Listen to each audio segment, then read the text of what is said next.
Bonjour et bienvenue dans ma première vidéo à la convention Akatokin édition 2022. Avec mes amis, nous avons décidé d'interviewer des écrivains avec leurs univers uniques, un groupe français qui s'inspire de la musique celtique et des pros en cosplay dans l'univers des mangas. J'espère que cette vidéo vous plaira et je vous souhaite à toutes et à tous un bon visionnage.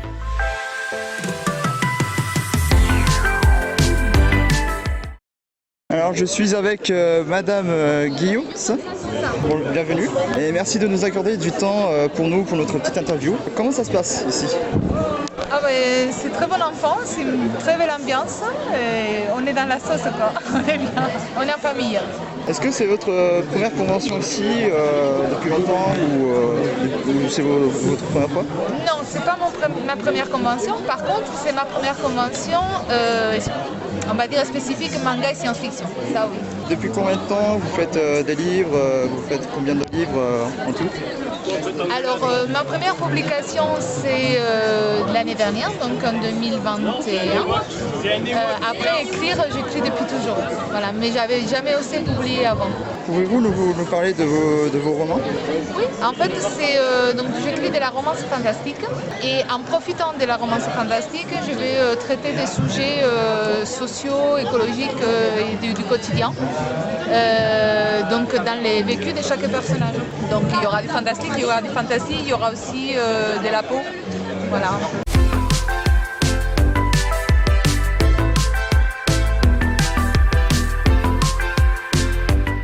Je suis avec Monsieur Phil Becker. Bonjour.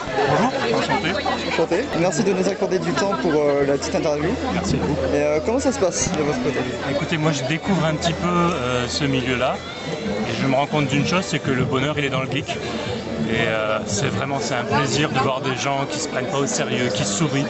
Ça change des actus en ce moment et vraiment c'est un régal. On se régale ici.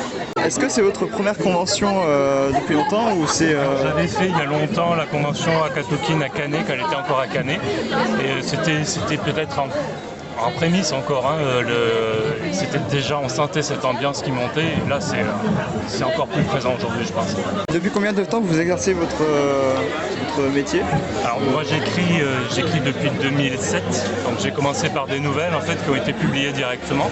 Ça m'a donné envie de continuer, j'ai enchaîné, j'ai publié une 50aine de nouvelles et puis après je suis passé au roman. Et en plus je vis de ma plume aussi parce que je suis journaliste dans la vraie vie.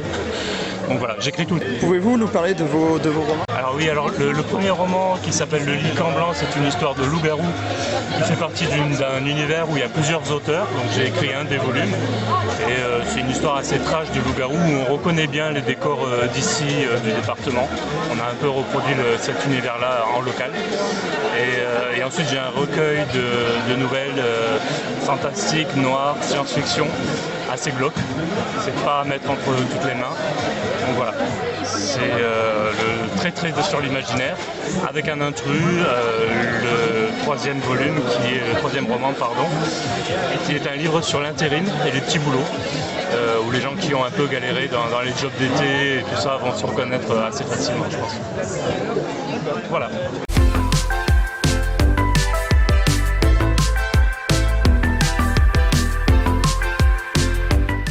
Je suis avec Madame Salomé Martin, bienvenue. Bonjour. Et merci de nous accorder du temps pour notre petite interview. Première question, comment ça se passe ici en général? À la convention? Oui. Oh, c'est très agréable, il y a beaucoup d'animation, on s'ennuie pas, ça c'est sûr.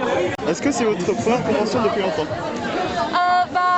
La dernière convention que j'avais faite c'était la TGS en novembre dernier. Donc oui, en fait ça fait plus de 6 mois que j'en ai pas fait. Depuis combien de temps vous exercez votre métier? J'ai commencé à écrire à 17 ans et j'ai été publiée à 19, donc ça va faire 3 ans.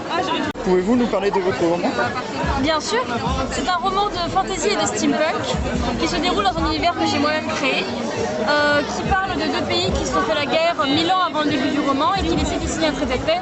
Mais bien sûr, tout ne va pas se passer comme prévu, il y a des intrigues un peu politiques, une histoire d'amour d'enfant, et voilà, c'est un peu d'aventure et d'intrigue. Merci beaucoup de nous accorder du temps et on se retrouve à la prochaine. À la prochaine. Voilà, merci beaucoup.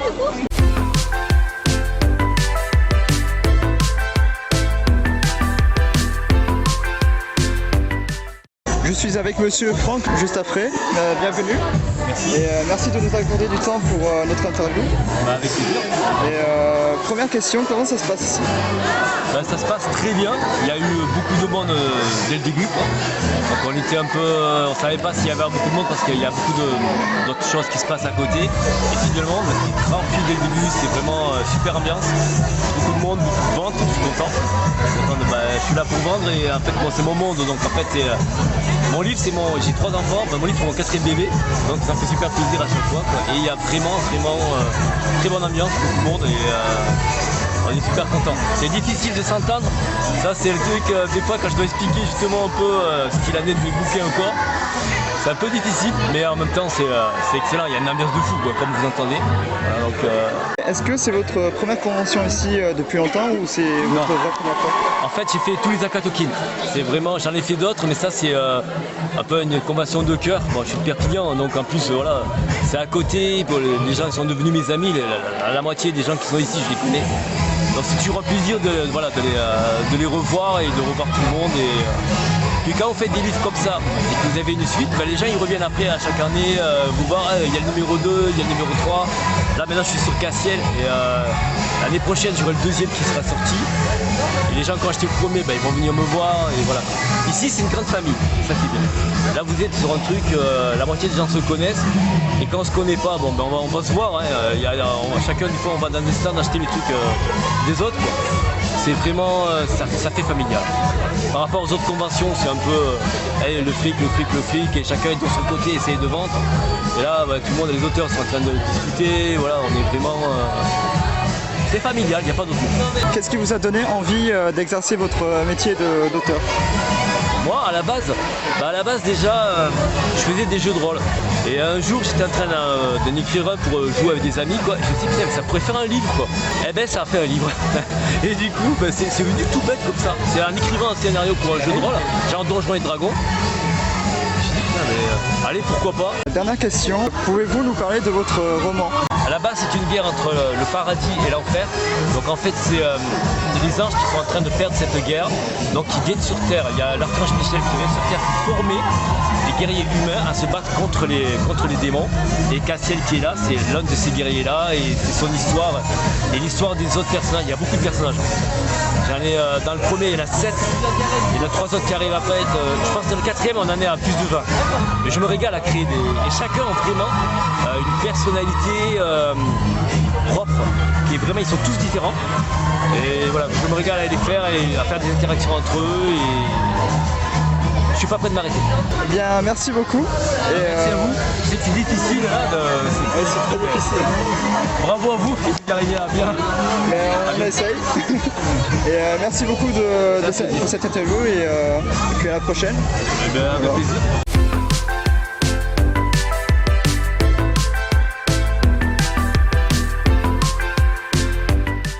Je suis avec Drake. Bon, salut, ça va? Ça va et toi? Ça va nickel. Comment ça se passe cette convention?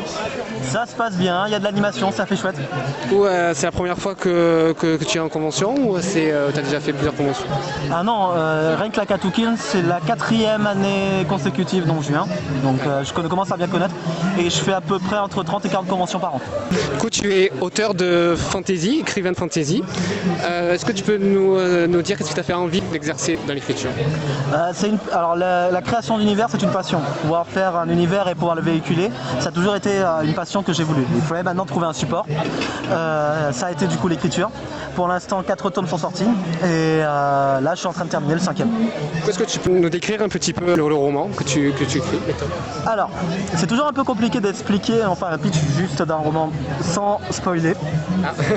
Un pitch sans spoiler, mais ce que je peux donner, c'est que c'est un peu dans le style Quête des Willan de Pierre Bottero ou La Boussole d'Or, La Croisée des Mondes, ou même un peu Harry Potter si on passe par là. C'est dans à peu près cette tranche d'âge que j'essaie de viser, bien que c'est du tout public de 7 à 77 ans.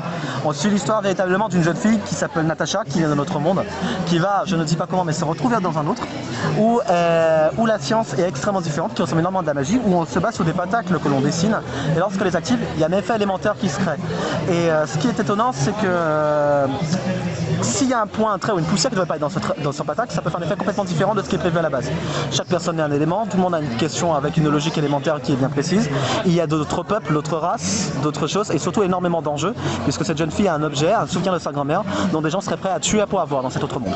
Qu'est-ce qui t'a donné envie de commencer l'écriture? À l'époque, avant de commencer l'écriture, je lisais beaucoup de Pierre Bottero, donc la quête des Willan.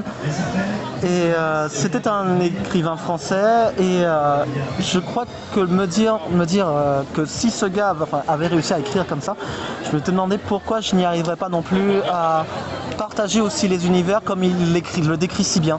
Et j'ai voulu aussi tenter et comme je suis quelqu'un d'assez entêté, on en est arrivé jusque là. Tu comptes faire plusieurs tomes en plus de ceux qui viennent de sortir? Oui, comme je disais tout à l'heure, le 5e va bientôt sortir. Il y a un 6e qui est derrière et c'est ma première saga, mais je compte bien continuer à faire d'autres livres et d'autres sagas. Merci beaucoup de nous avoir accordé du temps pour cette interview. On te souhaite une bonne continuation et une bonne réussite. Merci beaucoup, avec plaisir et bon courage. Merci.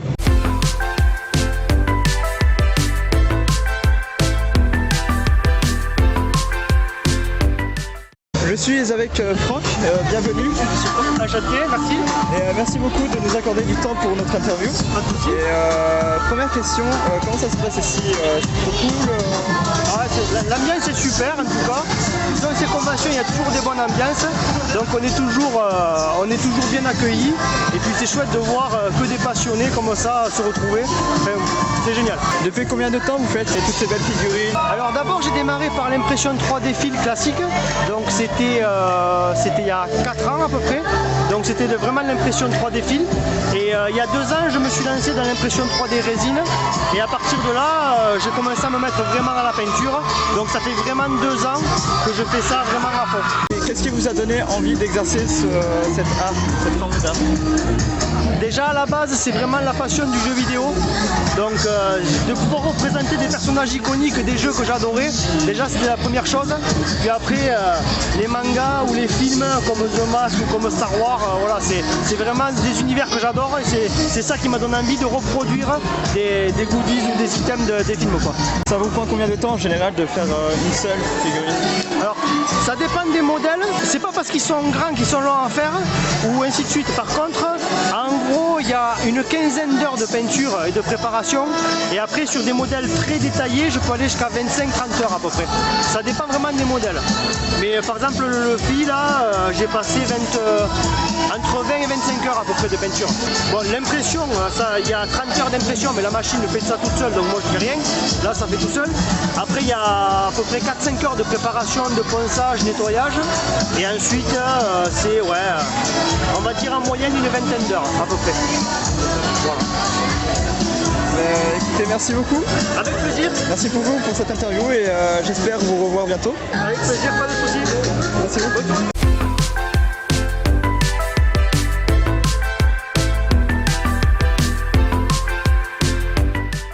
Bienvenue dans l'atelier Skogsvind avec Madame Clotilde et Monsieur Rodolphe. Bienvenue.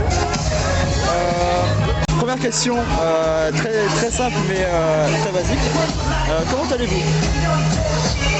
Très bien, merci. Voilà. Moi aussi. Que proposez-vous comme style musical?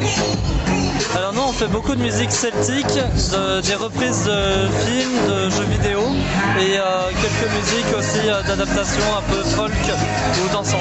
Vous pratiquez depuis quand cette forme d'art que j'aime beaucoup? Je réponds pour moi au niveau du violoncelle, donc on a un groupe où on joue violoncelle et harpe. Au violoncelle moi ça fait 17 ans que je joue et le groupe Skogsvind est né il y a un peu plus d'1 an. Côté harpe moi ça va faire 25 ans que je joue aussi donc voilà. Mais c'est pas professionnel, c'est plus on a pris des cours, on est encore en amateur tous les deux vu qu'on est frères et sœurs. Donc on a appris à jouer ensemble un petit peu pour le plaisir et du coup l'année dernière on a monté une musique tous les deux parce que il s'est trouvé qu'on avait trouvé un air et que ça nous a plu et on s'est dit quand on a vu la musique ensemble les deux monter, on s'est dit mais ça vaut le coup de monter un groupe en fait parce qu'on s'amuse bien. Est-ce que vous avez sorti des albums Alors pour l'instant on est vraiment dans les premières phases, donc on est encore en train de trouver les bons moyens de faire des adaptations et des covers sans être dans l'illégalité. Donc pour l'instant voilà, on est en train de monter ça, mais on a plein de musiques qui sont en cours de préparation et bientôt bientôt dans quelques mois on aura un CD,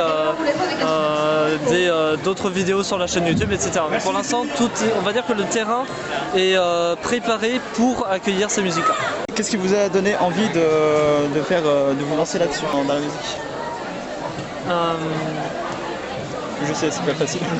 Je pense que l'envie initiale, c'était réellement Enfin, on aime jouer ensemble et du coup on s'est dit, vu que là on commence à créer des musiques ensemble, et ben on se lance dans l'histoire à fond en fait, dans l'idée de faire des concerts, de faire des conventions, de créer d'autres musiques, d'avoir une émulsion commune quoi, qui nous plaît bien. Il y a aussi qu'on est tous les deux, on aime beaucoup le calme de la forêt, des paysages forestiers, etc. Et on avait envie de retranscrire ça, d'offrir ça en fait au public au travers de musique qui rappellent un peu le calme des clairières, etc. Et aussi des vidéos. Donc la première musique, on l'a publiée uniquement quand on a pu avoir un clip de fini, pour justement représenter un peu ce calme et cette ambiance de relaxation en fait des forêts à la fois suédoises et françaises. Merci beaucoup pour ce petit moment d'interview.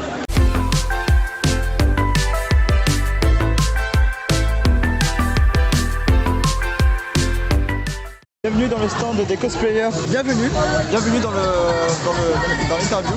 Première question, d'où vous est venue cette passion pour le cosplay? Alors me concernant, c'est parce que j'allais en convention à Londres et en fait une de mes amies, elle en faisait et je trouvais ça fascinant, donc j'ai décidé de me lancer. Et pour moi, donc c'est un peu similaire. Moi j'ai fait une convention à Barcelone avec une amie et je m'étais dit qu'en voyant tous les cosplayers, la première chose que je me suis dit, la prochaine convention que je fais un cosplay. C'était comme ça et c'était de fil en aiguille, ça s'est enchaîné. Est-ce que c'est votre première convention ou vous en avez fait d'autres? En tant qu'exposant, c'est notre troisième. On avait participé à l'époque à la Catalane. C'était un prototype, ils avaient décidé de faire une convention vraiment gamer, centralisée au Palais des Congrès à Perpignan. Et après on avait été invité aussi à une petite convention Geek Days sur Saint-Laurent. Et après en termes de convention, en tant que nous cosplayers, on brasse. On embrasse pas mal, c'est vrai que l'ACA, pour ma part, je les ai toutes faites. Et ça faisait très longtemps que c'était un projet qu'on réfléchissait justement à être présente sur l'ACA, parce que c'est une petite convention de cœur quand même. On connaît tout le monde, c'est vrai, c'est très familial. Et après, oui, c'est vrai que des conventions, on en a dans les gens. J'en fais pas mal. Ouais, on en a pas mal. Pouvez-vous nous parler de ce que vous faites, quels sont les personnages que vous faites, combien, enfin je sais pas, peu importe. Alors sur la guilde des cosplayers, et on va dire nous deux en général, c'est vrai qu'on est ultra polyvalent par rapport aux thématiques des personnages. On va faire du jeu vidéo, on va faire du manga, on va faire des films, des séries, on va faire aussi des créations originales, on va faire des adaptations de personnages aussi pour les adapter selon les situations. C'est vrai qu'on a un panel très large, justement c'est ce qui nous plaît, parce qu'on va pouvoir justement tester des choses différentes, avoir des apparences différentes. Et après au niveau purement on va dire fabrication, on est autant dans la fabrication complète des costumes que là par exemple sur des costumes achetés. En fait ça dépend surtout aussi du prix, par exemple c'est vrai que c'est quelque chose qui revient souvent dans le monde du cosplay, c'est cher, c'est très cher. Et donc c'est vrai qu'en fonction, maintenant on est beaucoup plus dans est-ce que ça me vaut le coup de le faire main et donc de payer des fois peut-être un peu plus, ou est-ce que ça vaut le coup de l'acheter et de faire des économies? Ça c'est des choses qu'on fait assez régulièrement. Voilà, en gros dans l'ensemble c'est vrai qu'on fait un peu de tout, on est assez polyvalent sur tout ça. En fait on voit un personnage qui nous plaît et on se dit bah allez-y on y va, on essaie de voir s'il y a d'autres personnes dans le groupe qui sont intéressées pour faire un duo, un trio, un quatuor, et en fonction si oui on y va et sinon c'est pas grave, on fait chacun nos persos. Ça fait combien de temps que vous faites des cosplays? Alors pour ma part, j'ai commencé en 2016, si je ne dis pas de conneries, c'est ça, 2016. Donc ça fait maintenant 6 ans, 7 ans, comme ça. Ouais, 6-7 ans. Il y a eu une phase où en fait j'ai commencé, j'ai fait un premier costume, puis après pendant un moment j'ai un peu stagné. Lui, je l'ai rencontré ici justement. Et ça a été la révélation. Et on a, mais alors avant le Covid, pendant 2-3 ans, ça a été mes cosplay sur cosplay sur cosplay sur cosplay. C'est vrai qu'on enchaînait pas mal. Et maintenant, aux quantités de cosplay, moi je dois être à 15 différents à peu près en quantité. Et toi, je sais que tu es en plus. En quantité, je ne compte même plus, je dois être à 40. Toi, tu as commencé avant moi. Non, j'ai commencé après. Mais on va dire que moi, j'ai une grosse production. Soit j'essaye de faire un par mois à peu près, donc déjà ça fait à peu près du 12 par an.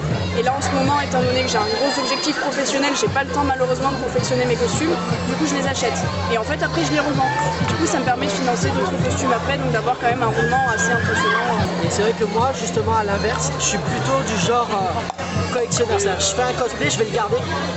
Et en fait, un jour, je le ressors quand, par exemple, un événement, je dis une bêtise, c'est sur le thème de Naruto. J'ai un cosplay qui correspond à l'univers, je vais le ressortir. Et moi, en général, je produis 2 à 3 cosplays par an, à peu près. Enfin, 2 à 3 cosplays par an, généralement. Bien, merci beaucoup pour ce petit moment d'interview. Et à bientôt. À bientôt, et avec plaisir. Merci beaucoup.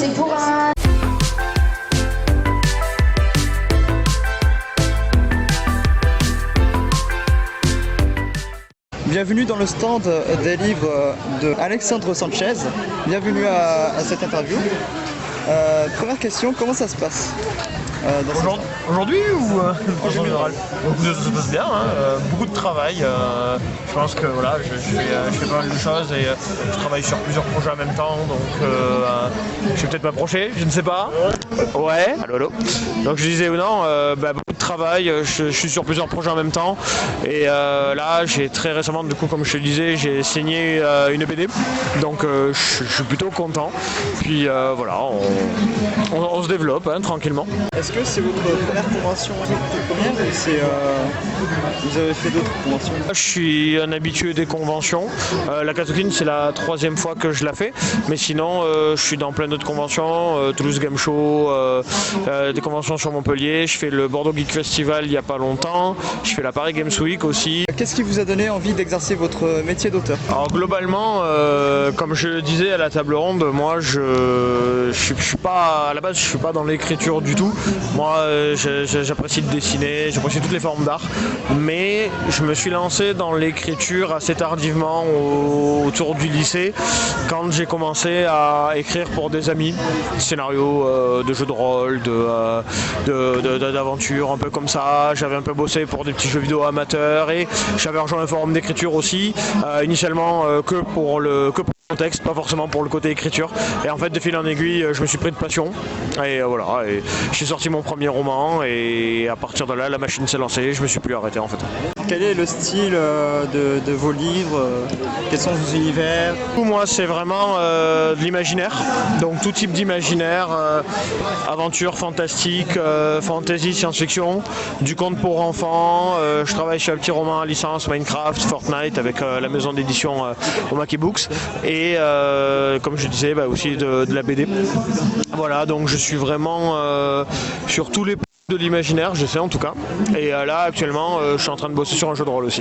Depuis combien de temps vous exercez cette passion ou métier? J'ai écrit mon premier livre en 2016. Il a été édité en 2017. Et ouais, c'est ça. Donc ça fait 5 ans que je suis édité et ça fait 6 ans que j'écris. Pouvez-vous nous parler d'au moins un roman? Ouais. Sans spoil, évidemment. Alors du coup, je vais vous parler d'Imaginary Rebirth puisque c'est le premier.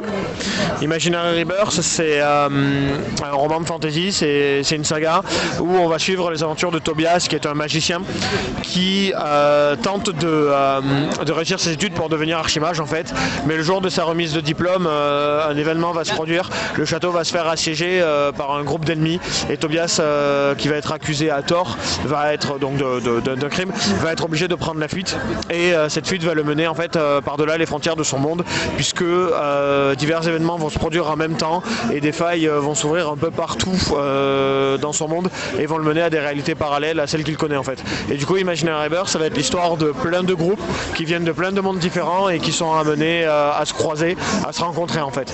Sachant que la BD que j'ai signée, là, que je suis en train de faire, c'est la version graphique illustrée du premier tome de la série. Donc actuellement il y a 4 tomes et on va sortir la suite l'an prochain. Pour finir l'interview, est-ce que vous avez un dernier mot? Oui, je vais adresser un petit dernier mot du coup très bien, je pense qu'on a gagné la finale de Smash.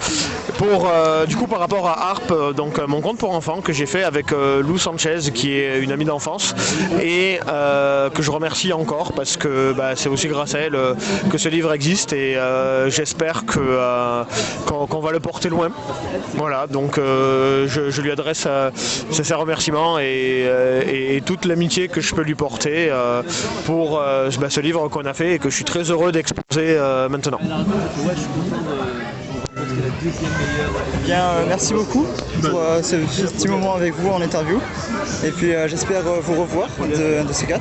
Avec plaisir, au détour d'une convention, je ne sais pas. Oui.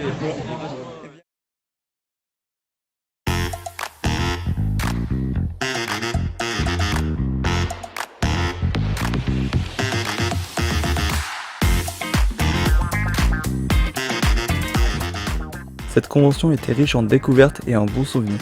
J'espère vous avoir fait découvrir autant de nouvelles choses, et si quelque chose vous plaît ou attise votre curiosité, alors ma mission est réussie. Pour ma part, c'était une belle expérience de pouvoir vous proposer quelque chose de différent sur ma chaîne, en espérant que cela vous plaise. Si c'est le cas, mettez des pouces bleus, cela me ferait vraiment plaisir. N'hésitez pas à aller voir les auteurs présents sur votre écran. Vraiment désolé si je n'ai pas pu interviewer certaines personnes, j'espère vous revoir bientôt et vous interviewer un de ces 4. Les liens de leur Instagram, Twitter et Facebook sont dans la description. N'hésitez pas à soutenir Clotilde et Rodolphe Johansson du groupe Skooksvind. Ils préparent un album, donc soutenez-les, cela leur ferait vraiment plaisir. Leur lien Linktree est aussi dans la description. Sur ce, la vidéo est finie. N'hésitez pas à vous abonner à ma chaîne et à partager ma vidéo. On se retrouve prochainement sur YouTube, que ce soit ici ou avec mes autres chaînes. Retrouvez-moi aussi sur Twitch sous le nom de Salade Tomate Oignon Gaming, qui sera bientôt renommé en Stog. Merci beaucoup d'avoir visionné ma vidéo et à la prochaine!